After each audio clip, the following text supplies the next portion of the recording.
मेढा येथे 2 वर्षाच्या कालखंडानंतर बैल बाजारास सुरुवात। मेढा येथील जनावरांचा वार्षिक बैल बाजार रंगपंचमीला सुरू होऊन तो पाडव्याला संपतो, परंतु गेली 2 वर्षे जनावरांच्या लंपी रोगाच्या प्रादुर्भावामुळे बाजार रद्द करण्यात आला होता। हा बैल बाजार आजपासून सुरू झाला असून मोठ्या उलाढालींना सुरुवात झाली आहे। परराज्यातील व्यापारी मेढ्यात येत असल्याने स्थानिकांनाही रोजगार निर्माण झाला आहे। विविध जातीचे बैल कर्नाटक आणि महाराष्ट्र राज्याच्या कानाकोपऱ्यातून विक्रीसाठी या बाजारात दाखल झाले आहेत। सालाबादप्रमाणे बाजारासाठी दिवाबत्ती महावितरण करते। पिण्याच्या पाण्याची सोय माननीय समाजसेवक श्री विनोद दादा पार्टे यांची लक्ष्मी चॅरिटेबल ट्रस्ट पुरवते। बाजार समितीच्या वतीने व पंचायत समिती जावली, नगरपंचायत मेढा, पशुवैद्यकीय अधिकारी जावली यांच्या वतीने सर्व नियोजन करण्यात आलेले असून तालुक्यातील शेतकऱ्यांनी बैल व शेती उपयोगी साहित्य खरेदी विक्रीसाठी सहभागी होऊन या बैल बाजाराची शोभा वाढवावी असे आवाहन सभापती जयदीप शिंदे यांनी केले आहे।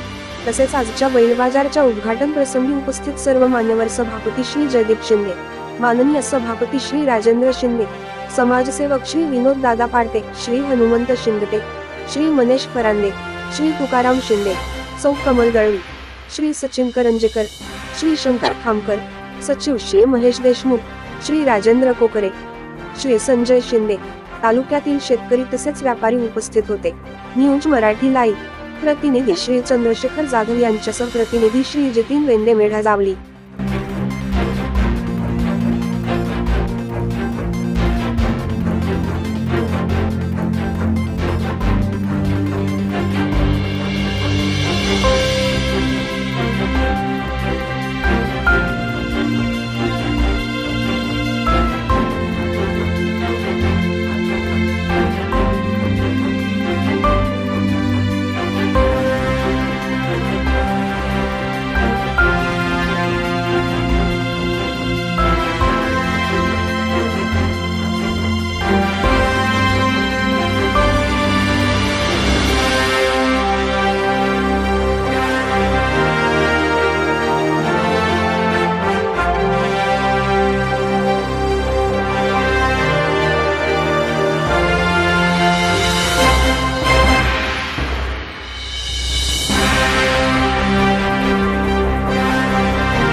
संयुक्त विद्यमाने आज पारंपरिक मेढ्याचा आज बैल बाजार कृषी उत्पन्न बाजाराचे सर्व संचालक विनोद दादा पार्टे, पत्रकार बंधू, व्यापारी बंधू या सर्वांच्या उपस्थितीत आज सुरुवात झाली। या बैल बाजाराचं एक वेगळंच स्थान आहे की हा बैल बाजार राज्यात नावाजलेला बैल बाजार आहे। दरवर्षी 2-3 हजार जनावरांची उलाढाल या ठिकाणी होते।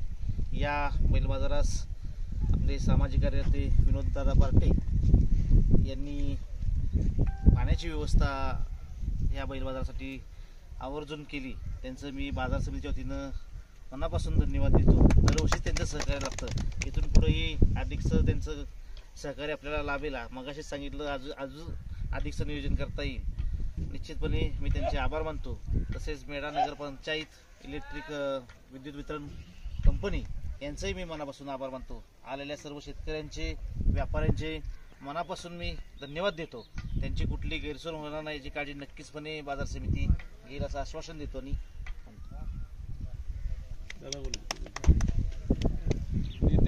समाधान काम करायचं।